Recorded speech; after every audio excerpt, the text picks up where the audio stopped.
PM to go over questions with our presenter. If we run out of time for questions, we will make a note of your question and email you privately with the answer afterwards.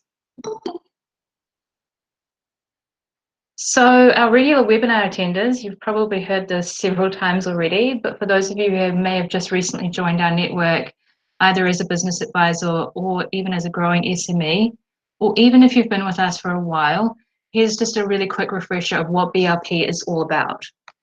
So we are a New Zealand government funded private sector development initiative delivered by DT Global. We currently work in 6 countries: Samoa, Fiji, Vanuatu, PNG, and more recently, the Solomon Islands and Cook Islands. We work in partnership with the chambers of commerce in each country, financial institutions, and the private sector.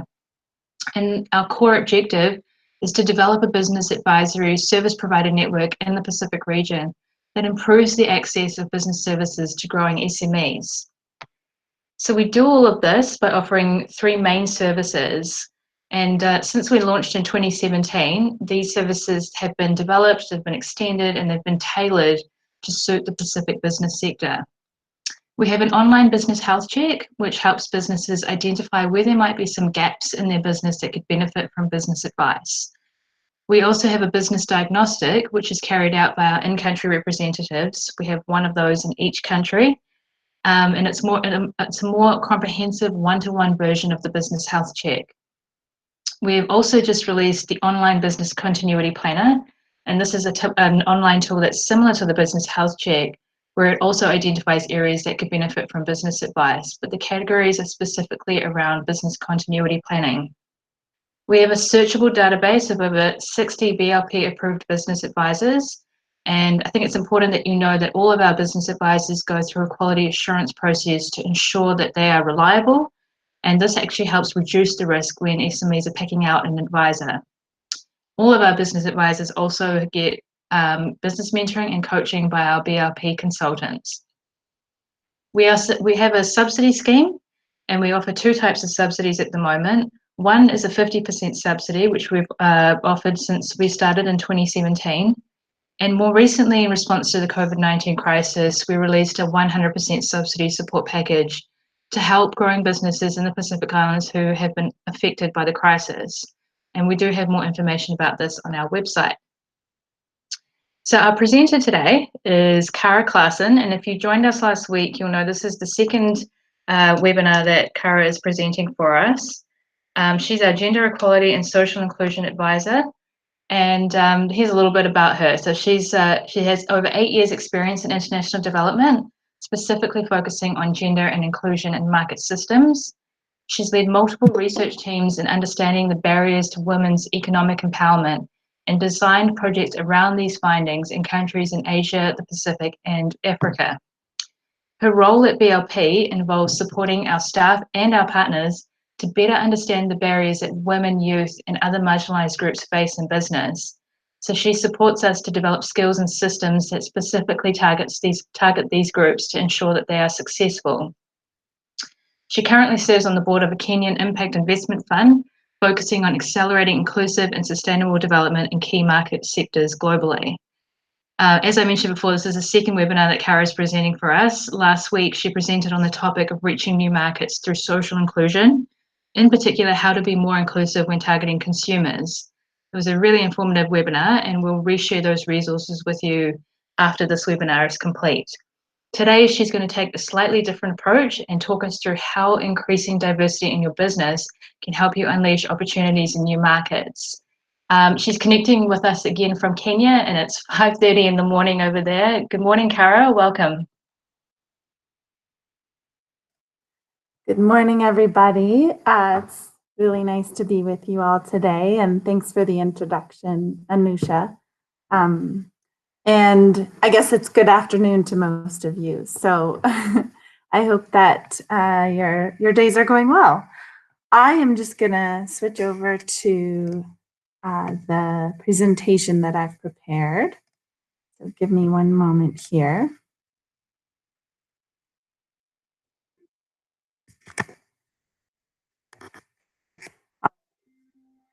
So yeah, as Anusha shared, while last week was more focused on how do we target our customers and consumers in a more inclusive way to then expand our market base. Today, I'm discussing kind of how do we look internally, and what is the reason to look internally and see where there are gaps in our gender equality and social inclusion approaches, and understand why those gaps may not actually be helping our businesses but hindering them. So just as a quick overview, I wanted to kind of go over some key terms so that we all are on the same page. Some of these terms were shared last week, so I apologize for the repetition, but I just wanted to make sure that some of you may not have been on that last week's webinar, so making sure we're all on working from some same terminology. Then I wanted to cover the business case, the reasons for why including and considering diversity and gender equality and inclusion in our own businesses and organizations is critical, and the opportunities that lie in doing so. Then cover a bit about the current reality that we're facing, what is occurring in our businesses, both within the Pacific and more globally. And then finally, go over some tips that employers and individuals can employ to start to consider and maybe improve their practices around being more inclusive and achieving gender equality. So without further ado, let me get started.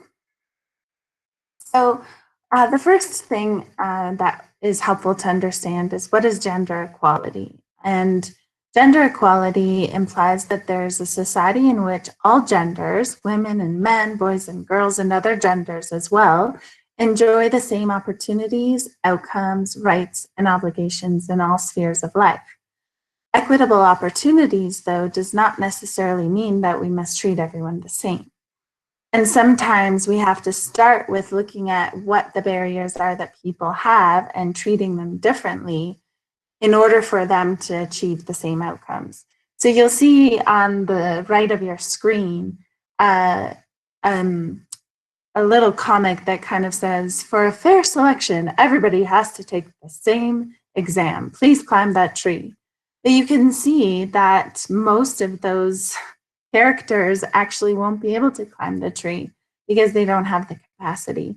And so they're already starting from a place of, not being able to achieve a specific goal of reaching the top of the tree. So maybe we'd have to design different tests so that, each are measured based on their capacities, but they can demonstrate that they're good at those things that they do. So it's just kind of thinking about equity as treating people differently so that they can have the same outcomes, giving them more opportunities or to be able to overcome more barriers so that they can actually achieve success in the way that, these different tests are designed. Social inclusion is also a critical term in this realm. So diversity, while diversity is more about understanding and accepting differences, whether it be relating to gender, race, ethnicity, nationality, sexual orientation, ability status, age. So it's just simply accepting those things, having and being aware of those differences. Whereas social inclusion is more of an active process around improving the terms on which people take part in society. So knowing that we have different people represented, we then are working and actively working to improve their experiences so that they can take part in society, in our businesses successfully. So it's a very active approach, and it relies a lot on collaboration, support, and having a respectful environment that increases the participation and contribution of people. And in this case, when we're talking about businesses, our employees and staff and leaders. So it's a very active thing, and we have to be very aware of it and continue to put it into practice. The other term that I think is important to understand is privilege. And I feel like this quote gives a good sense of that. So privilege exists when one group has something of value that is denied to others simply because of the groups they belong to, rather than because of anything they've done or failed to do. Access to privilege doesn't determine one's outcome, but it is definitely an asset that makes it more likely that whatever talent, ability, aspirations a person with privilege has will result in something positive for them. So I think the idea of being aware of one's privilege is really, really critical. And I'll give you an example. So I'm here working in Kenya right now. And, you know, a number of years ago, so Kenya is actually predominantly Christian. And so a lot of the systems and services are designed to kind of, serve this particular population, namely access to financial services. However, only recently in the last 10 years or so, something called Sharia compliant financial services were developed and deployed within Kenya. So that meant that people who were Muslim were able to start accessing credit and other opportunities to invest so that they could also, grow their businesses in whatever way they wanted. But prior to that, the system was not really tailored to their realities, given, the beliefs that they hold. They weren't able to access these things simply because the system was not designed, did not serve them, did not consider those aspects. And so being a Christian and being a man often gave people a different starting point to work from. They were already benefiting from the system simply because they were male and they were Christian. So as you can see in the image to your right, that kind of illustrates that. I mean, it's not through any fault of anyone's that they hold the identities that they do, but it can cause a lot of barriers because the system is not designed to serve them.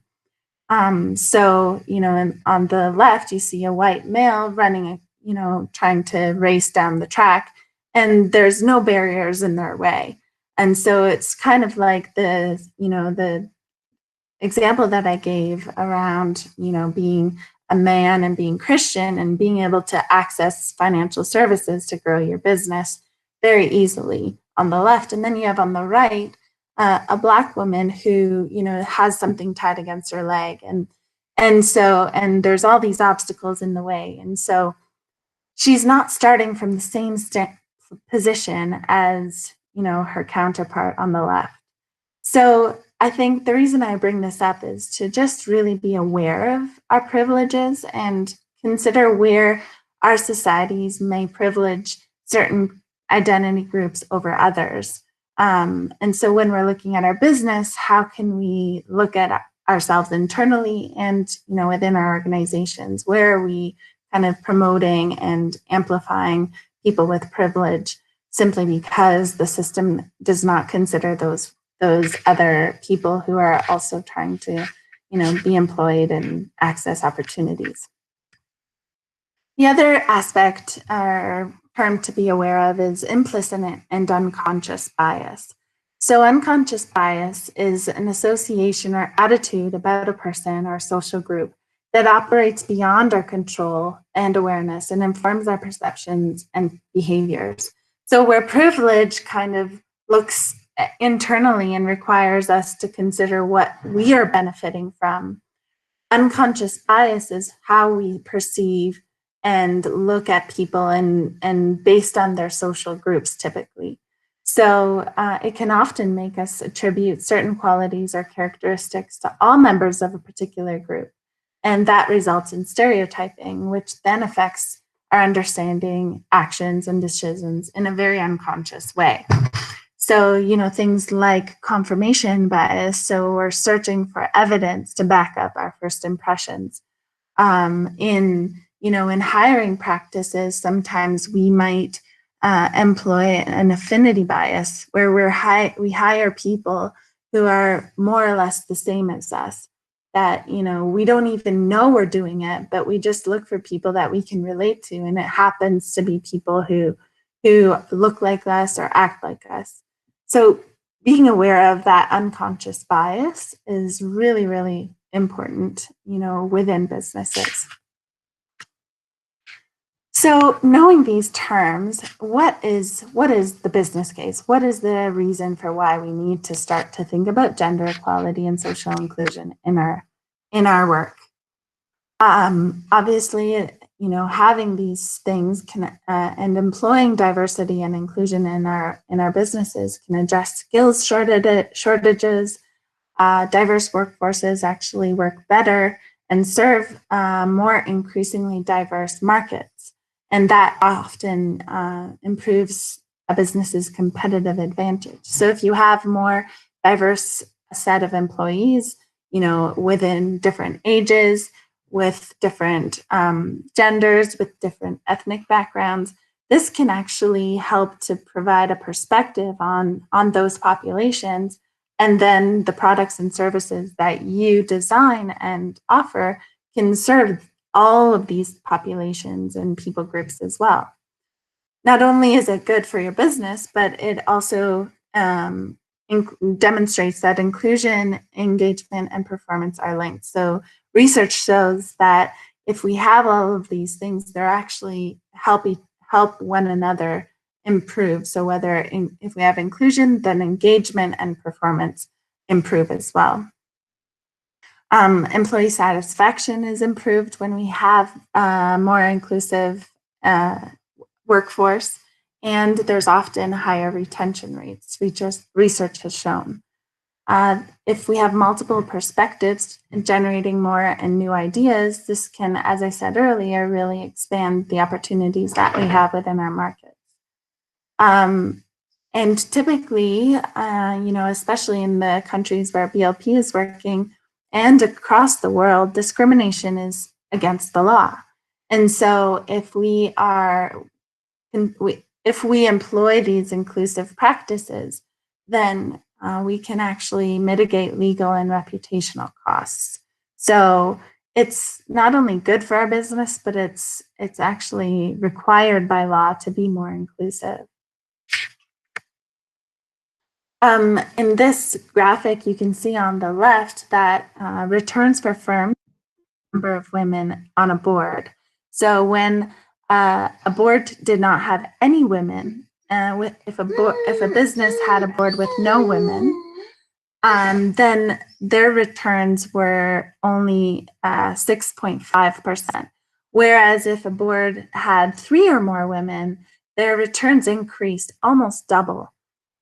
So, and then if you look on the right of your screen, the returns for firms relative to their average performance.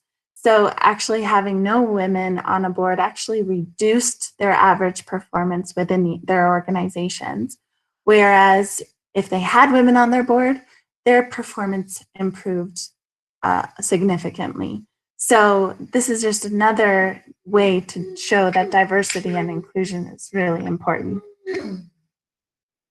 Other information that proves this is that, strong female leadership, when companies have this, 3 or more women on the board, as I said earlier, they also enjoy an increased return on equity. So they have more access to capital so that they can improve their businesses, because this diversity is actually a good reason for why they can achieve this.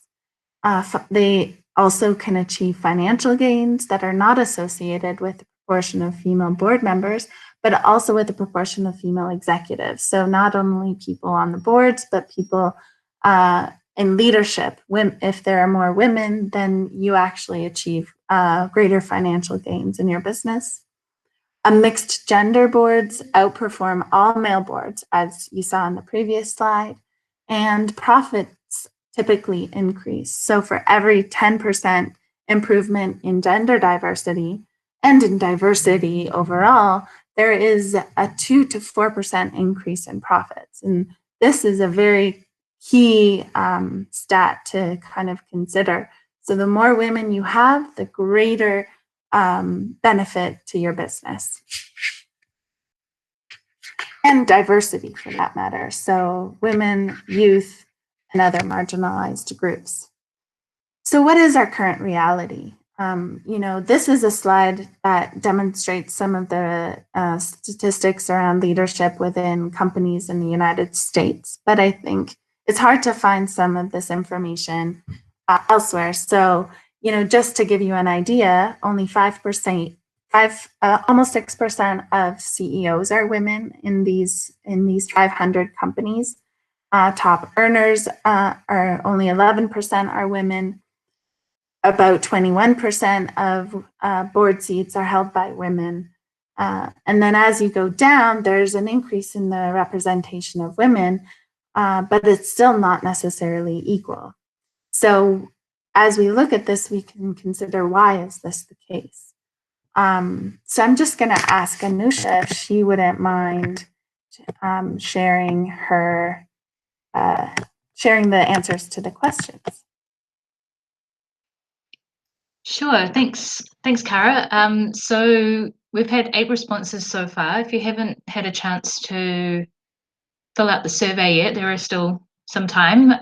It's a very brief survey. The first question was, where are you joining us from today? Because we always love to know where our webinar attendees are joining us from. So we have a couple of people from Papua New Guinea, a couple of people from New Zealand, 3 from Vanuatu, and 1 person from Samoa today. And then in answer to the first question, how many women estimate are in senior leadership in your organization or place where you work? So 50% of the respondents said between 2 to 5. 25% said 2. 25% of them said 0. 12.5% of our responders said above 5. And then 22.2% said 1.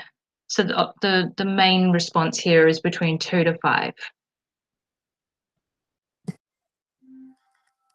Thank you, Anusha. That's great.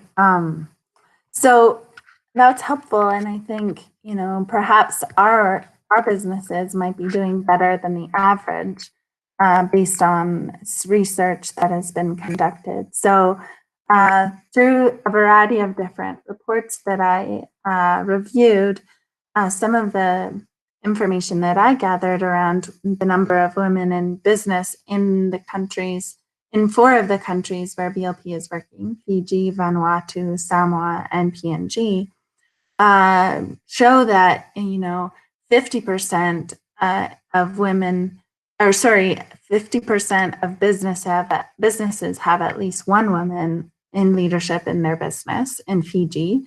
30% are in Samoa, and then in PNG it looks like 0, and I don't think that's the case. That was the statistic that was found in some of the reports that I was reviewing, but I think the numbers are likely higher. Sometimes gathering research can be is not always accurate, or hasn't been done in a while. And then compared to the average, there's 25% have at least 1 woman in leadership. But this is just at least 1 woman. And so, when we look at, the proportion of women to men, then we might even get a very different story. Other realities in these countries show us around women in labor force, women in parliament. So typically, there are very few women in parliament. About the average in the world is 22%. And within the countries that we're looking at on this slide, it's even lower than the average. And then one of the critical aspects of being able to be more inclusive in our businesses is looking at sexual violence. And sexual violence and intimate partner violence is something that inhibits women's abilities to be successful in businesses. And as you, and this statistic is quite high, the world over. 30% of women who, 30% of women who have experienced intimate partner violence is represented in the world. And the statistics go up even higher to almost 2/3 of women have experienced this in their lifetime. So with this type of a barrier, whether it's being able to be in parliament, holding leadership positions, or being in the workforce, these barriers can really inhibit women's realities specifically. And then as we look at other diverse populations within our own organizations and communities, typically people who are marginalized actually have show up worse in these statistics. Unconscious bias in the workplace is a huge problem. So norms are highly gendered and cultural, no matter where we work, whether it's in North America, whether it's in the South Pacific, whether it's in Asia. These realities really impact how we go about our business. Women are often judged based on their performance, whereas men are judged based on their potential. So women often are asked to prove it again, whereas men are often seen to be competent just naturally. There's that bias, that privilege almost. By being a man, they're already assumed to be competent. Women are held to different standards and more likely to receive critical feedback. So this research has been done, and so I'm just kind of pulling out some snippets here. Common language used to describe women is especially women who hold leadership roles can typically be abrasive, bossy, aggressive, strident, emotional, irrational, and then descriptors for women can be supportive and collaborative, whereas men are seen as confident and experts.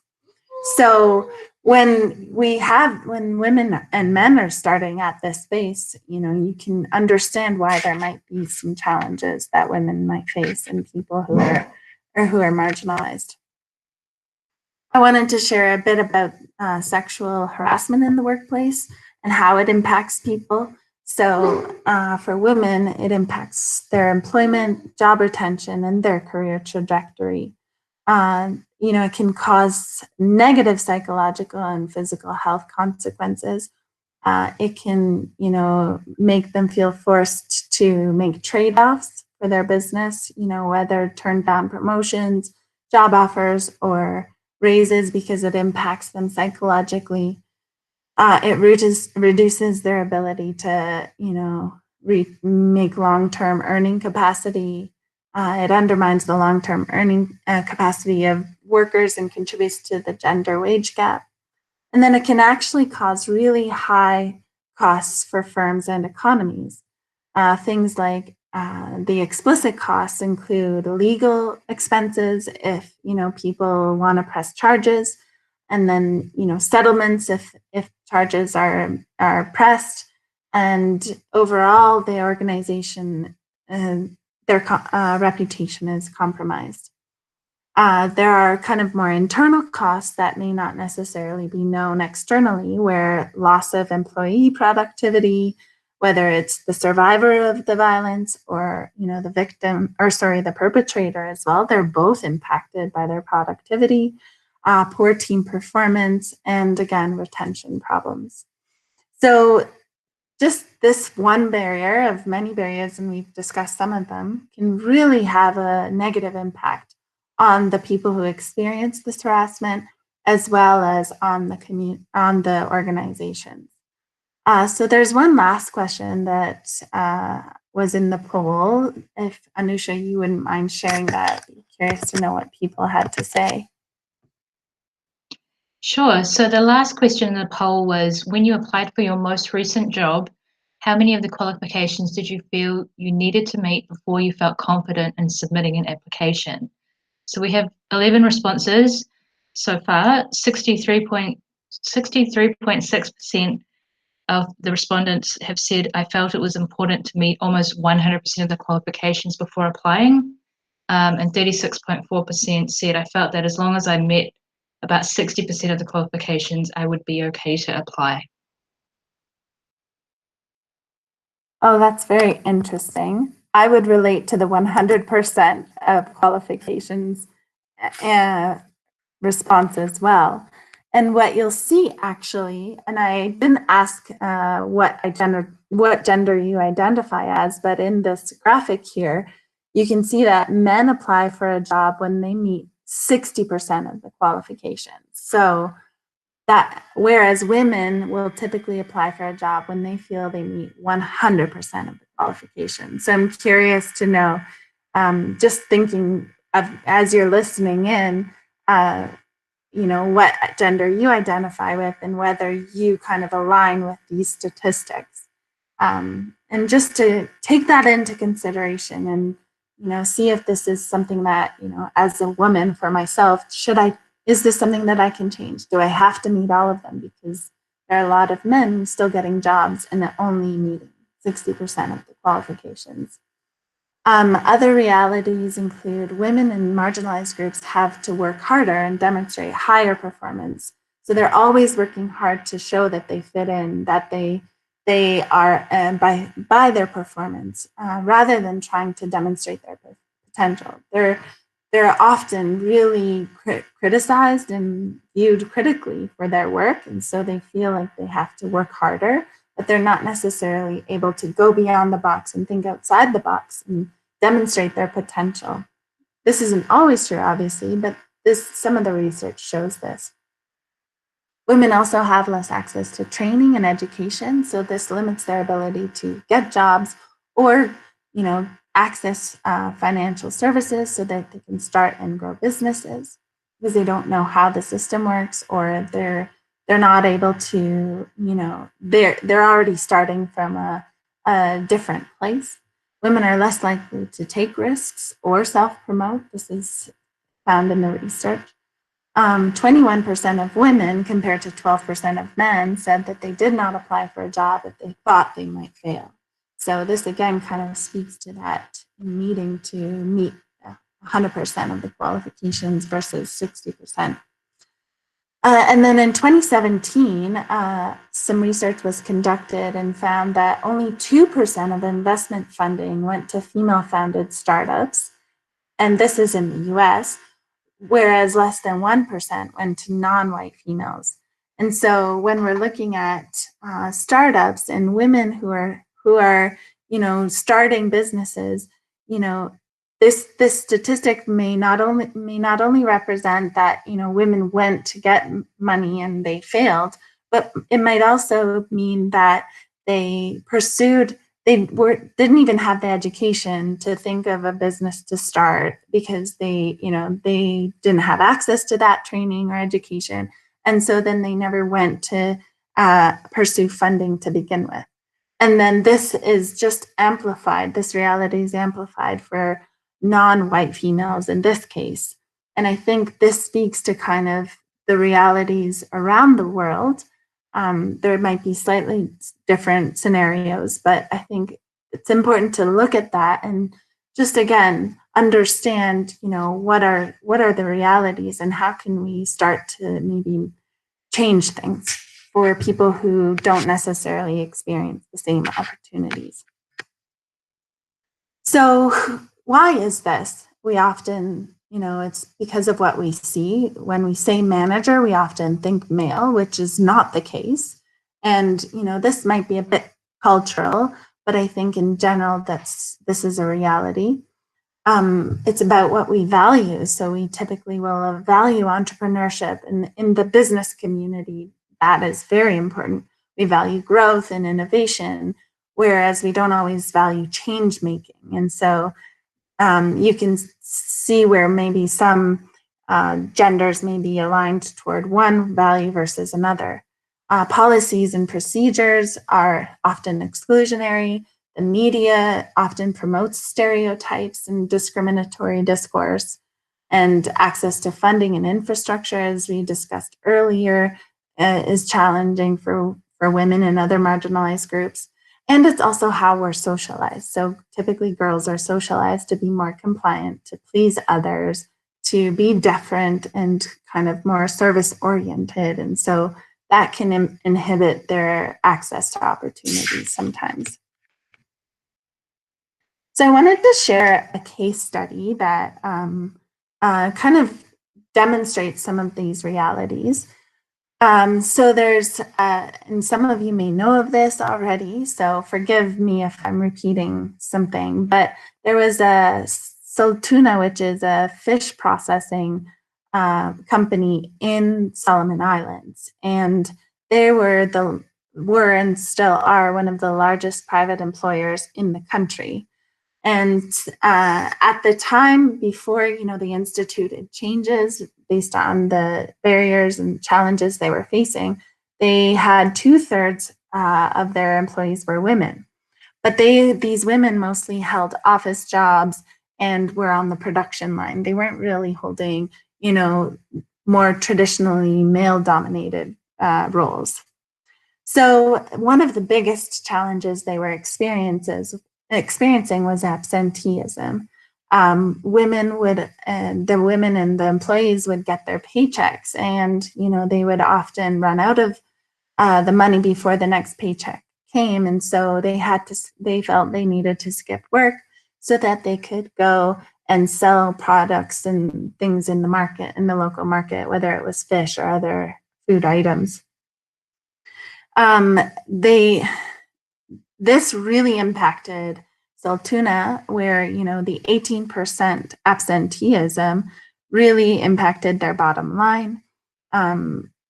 This meant that they were not able to process as much fish, and they weren't able to hit their targets.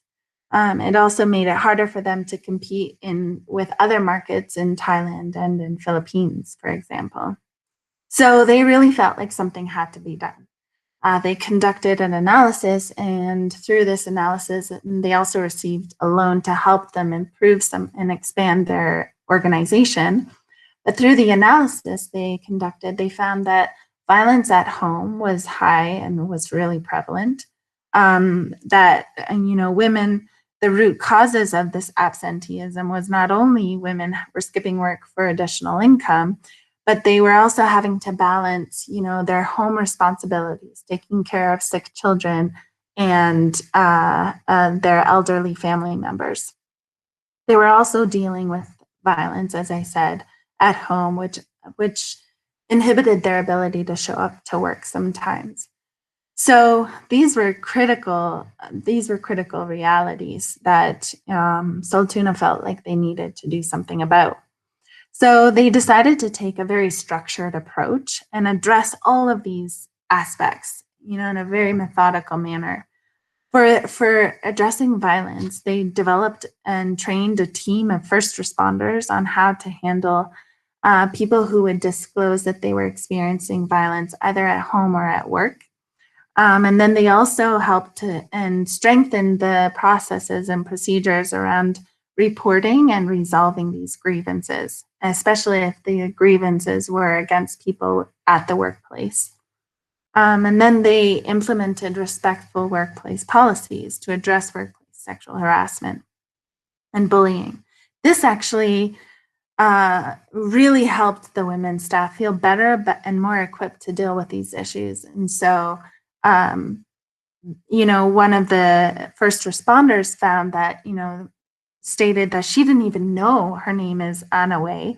She didn't even know that, domestic violence was a crime. And so she felt more equipped and to offer support to other women and to, actually take a stand when these things were occurring. They rolled out a financial literacy training program where 60% of staff attended. And in this training program, they taught how to budget, how to save, and understand pay slips, because I think sometimes that literacy wasn't always translated for the people working there. They also raised awareness about the company's bonus program, which incentivized good attendance. So people didn't necessarily know about that, so they realized they needed to actually promote this as a reality. And the result was that women spoke about the benefits of the financial literacy. And so not only did they have enough money for the entirety of their, the pay period, but some women were even able to start side businesses so that they could, increase their incomes in other ways as well. And finally, they created jobs for women in higher paying positions. And they were typically non-traditional roles that women held. So things like electricians or plumbers or diesel fitters. And by the time, they really employed these strategies, women held 4 of the 5 top positions in production and quality control. So the women not only improved their own skills, but they also started to rise up in the ranks of SolTuna. So, but then there were some overall benefits as well and results. And firstly, absenteeism was cut by 1/3. They also were able to develop new export markets, even and including the United States. And I think that was a big market that they were trying to achieve, never really thought that they could.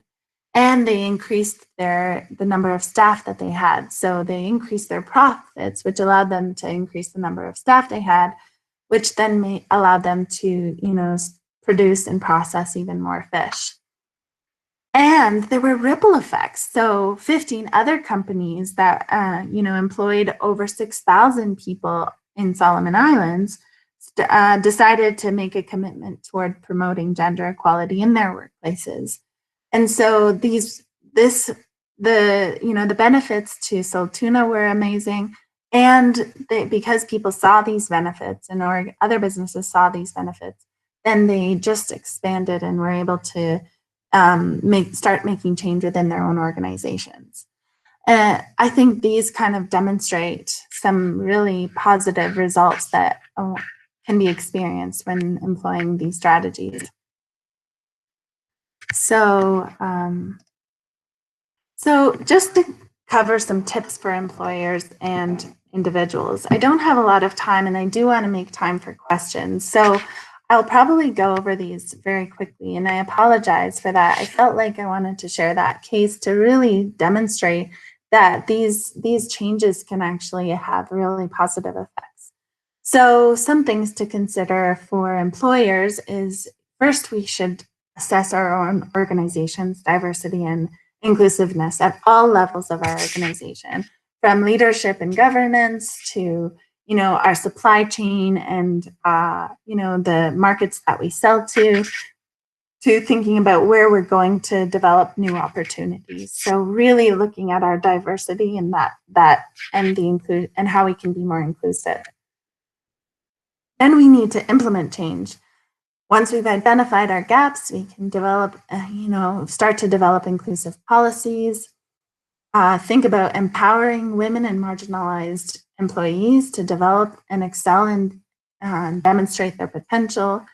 It's important to be visible and vocal and commit about your commitment to inclusion, because the more our leaders talk about these things, the more people feel included and feel like this is something that the organization values, and so they value us, i.e. women or marginalized groups, youth.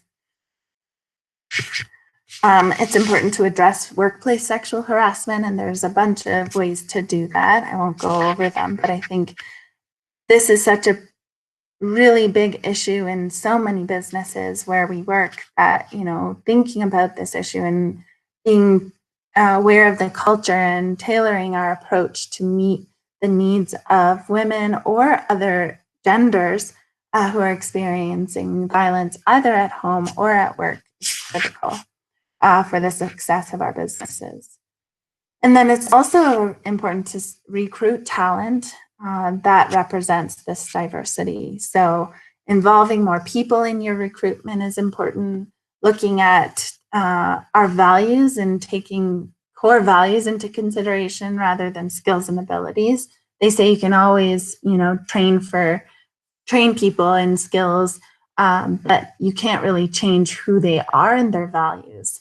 So if we kind of really look at that, that can actually help us to start to be more inclusive and diverse as well. And there's other ways to start to think about change. This is a more radical way, so I just wanted to include it here. You know, thinking about our traditional corporate structures. You know, going from a more pyramid model to a circle-like structure, and thinking how we can create something that is promoting human growth and empowering and decentralizing and things like that. There's a bunch of tips for individuals who might be experiencing exclusion within their businesses. You know, obviously, I think the system really has to change, but if we, you know, some of the traits that we discussed around what women feel, you know, if they have to perform or that they have to, you know, they have all these barriers, you know, there's things that we can start to do to help ourselves, you know, because you can't always change the system right away. So here are some advice, and women aren't very good at self-promoting. So taking time to really promote ourselves, to find people who can help us and support us to practice, you know, the things that we're trying to achieve so that we can promote ourselves more. Improving ourselves in general, so just developing our own interests and talents, developing our own leadership mindset, staying more committed and accountable, and asking for feedback is really important. And I really like the idea of body language, and I think, at least for myself, I find sometimes I cross my legs or I cross my arms, and I'm not necessarily you know, taking up a lot of space, and that can actually inform how I show up within groups. I may not talk, I may not want to take up space.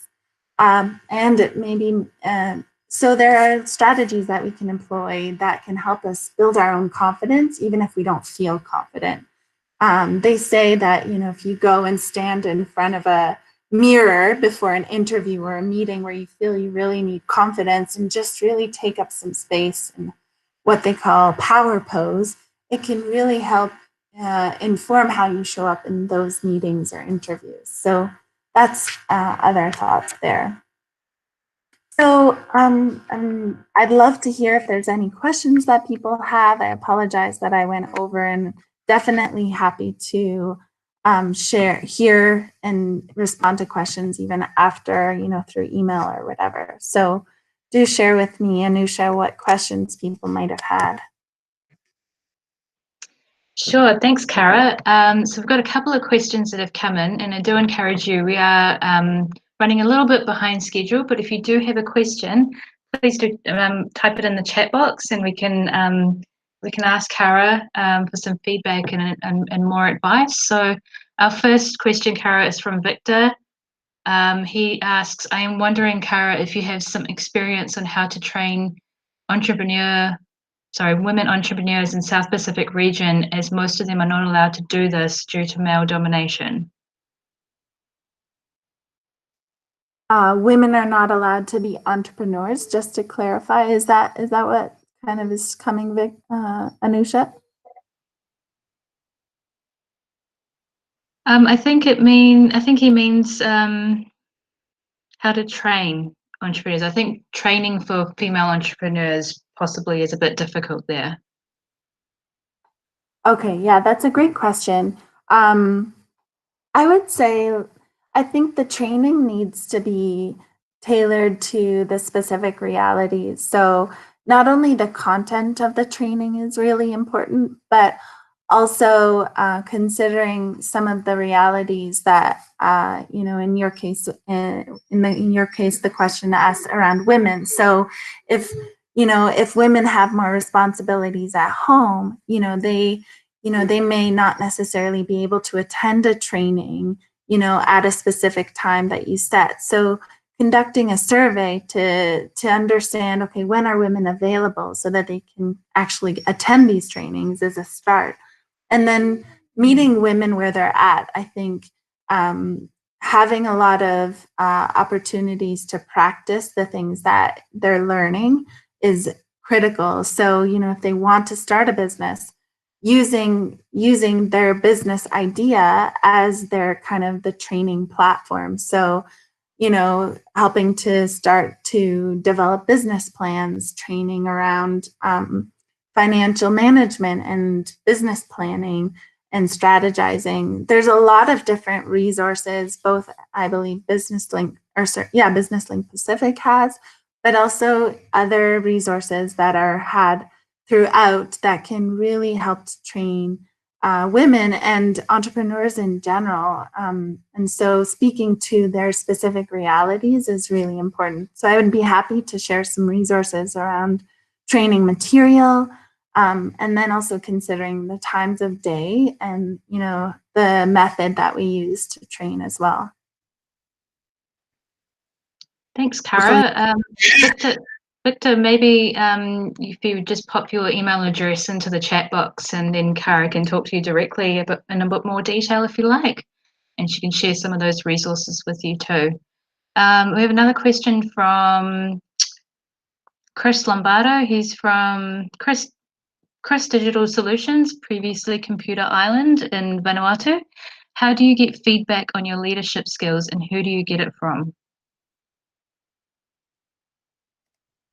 Well, that's a great question. I think that giving feedback is really, I think, also a cultural and gender kind of social norm thing, because I think in each culture, the way we give and receive feedback can be different. So obviously in one's own culture, you would understand that. But I think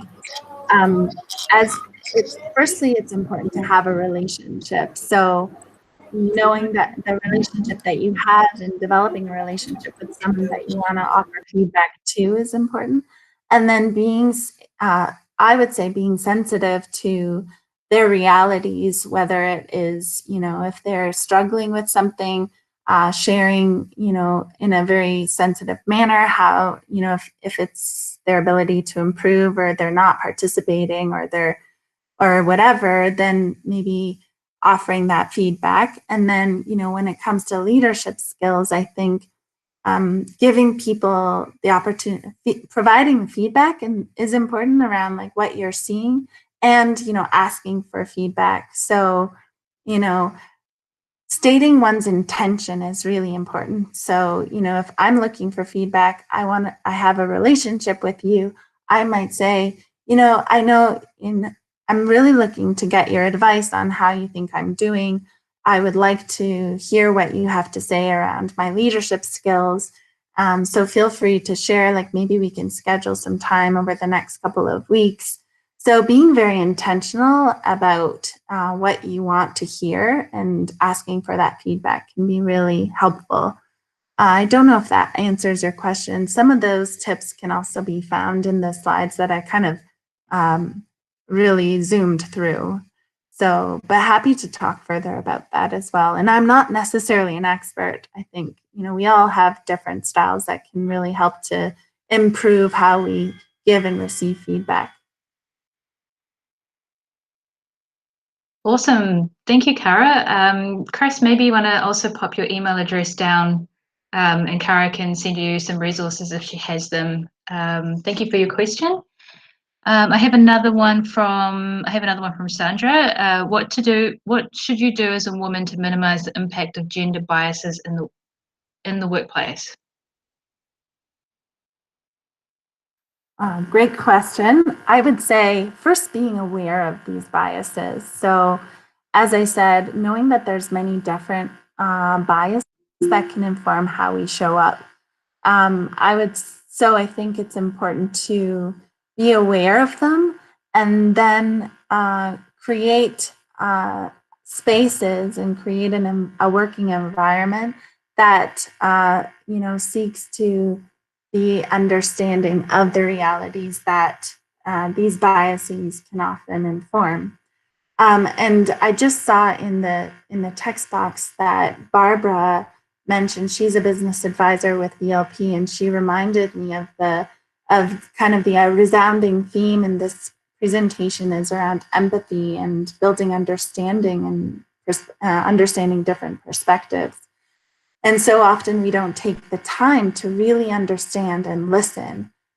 So a critical aspect in our businesses is to really take the time to listen and to, not make assumptions, not assume that just because one person might identify in a certain way that they are experiencing a certain reality. Always act with a sense of curiosity, I like to say.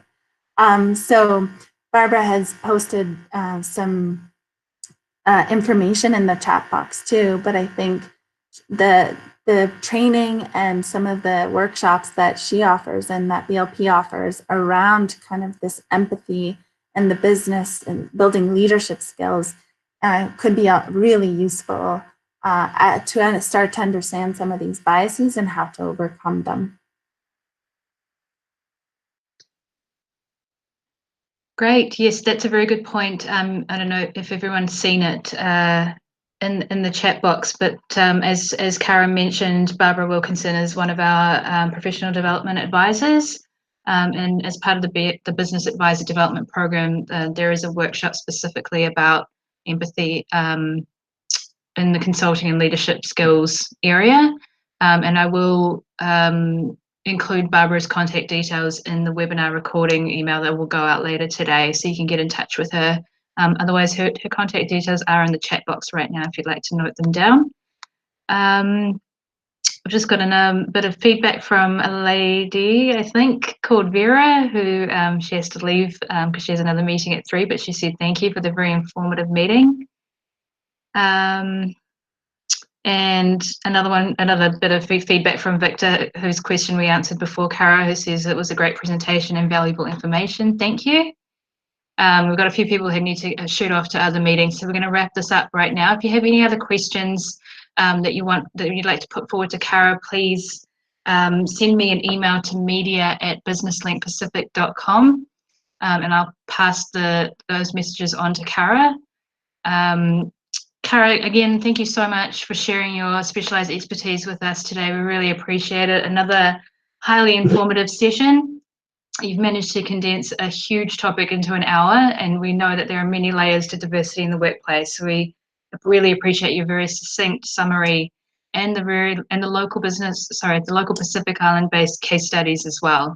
And we'll make sure that to everyone that's attended today, and even if you know someone who might be interested, we'll make sure that all these advice and resources are available to you either via our website or via an email. And Cara, again, thank you for taking the time to do 2 webinars in a row, 2 weeks in a row at 5:30 in the morning. We really appreciate it. Did you have any final comments you want to share with us before we finish up?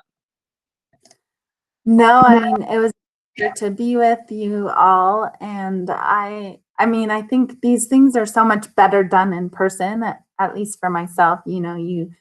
So I learned so much from the audience and the participants. So that's something that isn't always an option in these webinars. So I'm really glad to have some of the engagement, and I apologize for the long one, but I'd look forward to connecting more. So thanks everyone. Great, thank you guys so much. Our next webinar next week, same time, same place at 2 p.m. New Zealand time, will be presented by Barbara Wilkinson, who we talked about just before. She's our professional development advisor, and she'll be presenting on the topic of using lean efficiency in your business. And we'll send the invite out for that tomorrow. Thank you again for joining us, and we'll see you again next week.